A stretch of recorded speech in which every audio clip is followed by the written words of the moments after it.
Audit risk क्या होता है? रिस्क ऑफ मटेरियल मिसमेंट, ठीक है। और रिस्क ऑफ मटेरियल मिसमेंट क्या है? इनहेरेंट रिस्क एंड और ठीक है, ये मैनेजमेंट की साइड है और ये ऑडिटर की साइड है। ऐसे ही पढ़ा था। बताए शक्लें क्यों बननी है?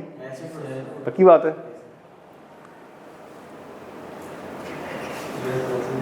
चलें आगे। अच्छा, अब आ जाए इनहेरेंट रिस्क क्या है। इनहेरेंट रिस्क क्या था जी? नाम से ज़ाहिर है कि किसी भी एजेशन में मैक्सिमम कितना रिस्क है। किसी एजेशन में मैक्सिमम, आपका पेपर पास हो गया? पहली रन थी।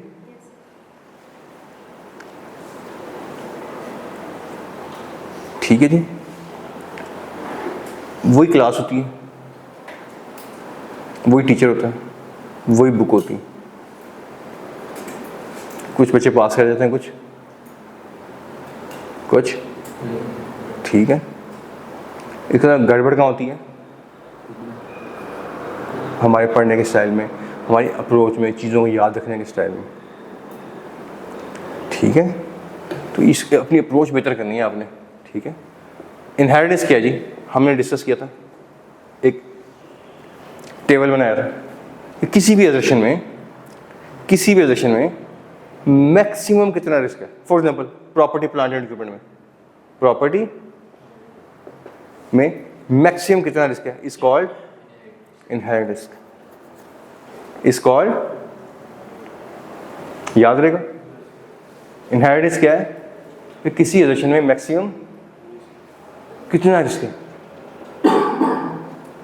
ठीक है। अच्छा, इनहेरेंट रिस्क चूंकि इनहेरिटेंस से निकला है, कुछ चीज़ों में, कुछ एजेशन में इनहेरिटेडली रिस्क ज़्यादा होता है, कुछ में कम होता है। जैसे मैंने एग्जांपल दी थी जब हम पढ़े थे लास्ट टाइम कि लाइलपुर गैलरी है, इसका रेवेन्यू, इसमें रिलेटिव रिस्क कम है। कितनी शॉप्स हैं जी? 200 शॉप्स हैं। कितना रेंट है? हर शॉप का 50 लाख। बड़ी आसानी से आप रेंट निकाल लेंगे। रेवेन्यू निकालना है इसका बड़ा, इसके रेवेन्यू में रिस्क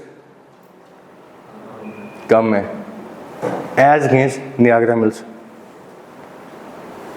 इसके रेवेन्यू में रिस्क इनहेरिटेडली ज़्यादा है। हालांकि रेवेन्यू है, वो भी रेवेन्यू है, लेकिन यहाँ पर रेवेन्यू में रिस्क बढ़ गया। समझ गए?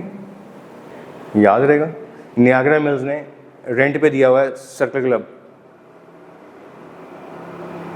एज्यूम करते हैं 10 लाख रुपए किराए पे, साल का कितना हो गया इनकम?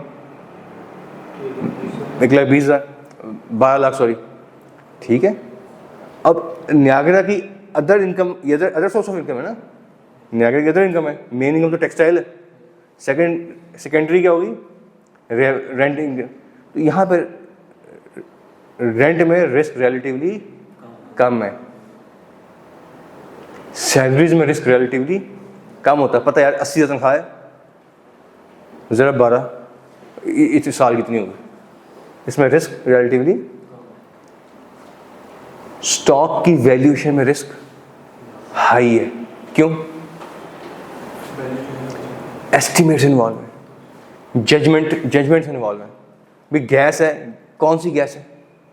ये पेट्रोलियम प्रोडक्ट है, कौन सा पेट्रोल है, कितना मिक्स है, कितना इसमें मड है, डेंसिटी क्या है इसकी, कौन सा केमिकल है। सुई नॉर्दर्न गैस के पास वेल है जी गैस का, कितनी गैस है उसमें, एस्टिमेट है। सीमेंट इंडस्ट्री है, ये खुला सीमेंट पड़ा है, कितना सीमेंट है ये। स्पिनिंग कंपनी, खुला सीमेंट पड़ा हुआ, ढेर लगा हुआ है, कितना सीमेंट है, कितना कॉटन है। समझ गए?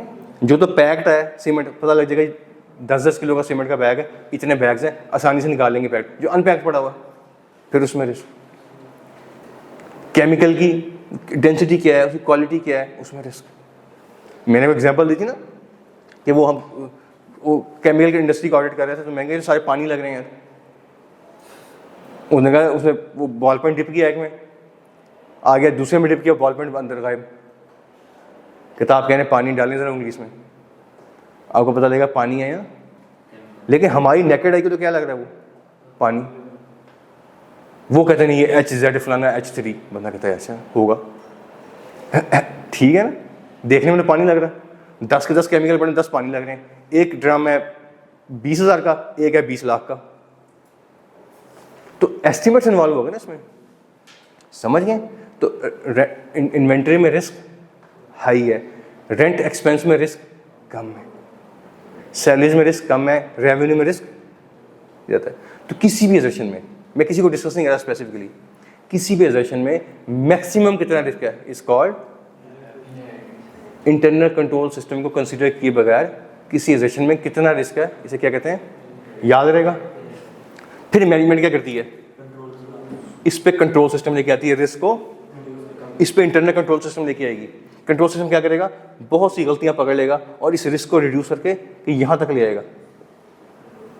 ये सारी गलतियां वो क्या करेगा, डिटेक्ट कर लेगा, ये होने नहीं देगा, ये प्रिवेंट कर देगा, ये करेक्ट कर देगा। इंटरनल कंट्रोल ही करता है ना, प्रिवेंशन करता है कि गलती हो ही ना। सिस्टम क्या करता है, गलती हो ही ना, अगर हो गई है तो करेक्ट, डिटेक्ट करता है और फिर करेक्ट करता है। ठीक है, तो सिस्टम ने बहुत सी मिस्टेक्स पकड़ ली और इसको रिड्यूस हो, यहाँ से रिस्क को यहाँ से उठा के ये जीरो लेवल है, रिस्क को इनहेरेंट रिस्क को कम कर दिया और अकाउंट्स में ला दिया। ये सिस्टम से निकले अकाउंट्स ऑडिट करने, आप हमने पढ़ा है ड्राफ्ट अकाउंट्स में मिल गए, यहाँ पे हमें ड्राफ्ट मिल गए। यहाँ पे फिर क्या क्या क्या आया, ऑडिटर आ गया। ऑडिटर ने क्या किया, अपने ऑडिट प्रोसीजर लगाए अपने, और इस रिस्क को कम करके इस यहाँ पे ले आया। बहुत सी मिस्टेटमेंट ऑडिट करेक्ट कर दी उसने, बहुत सी मिस्टेटमेंट्स और करेक्ट कर दी, लेकिन कुछ गलतियां रह गई जो क्या है, मटीरियल मिसस्टेटमेंट अकाउंट्स में आ रही हैं, ऑडिट हो गया, उसके प्रोसीजर भी फेल हो गए उन मिसस्टेटमेंट्स को डिटेक्ट करने में। मिसस्टेटमेंट अकाउंट्स में आ रही हैं, अब किसी ने इसको चेक, अकाउंट्स में क्या आ रही हैं, ऑडिटर क्या कह रहा है, फाइनेंशियल में giving true and fair view, जबकि उसमें मिसस्टेटमेंट्स आ रही हैं। This is called that the auditor will give an appropriate opinion. ऐसे ही पढ़ा था हमने।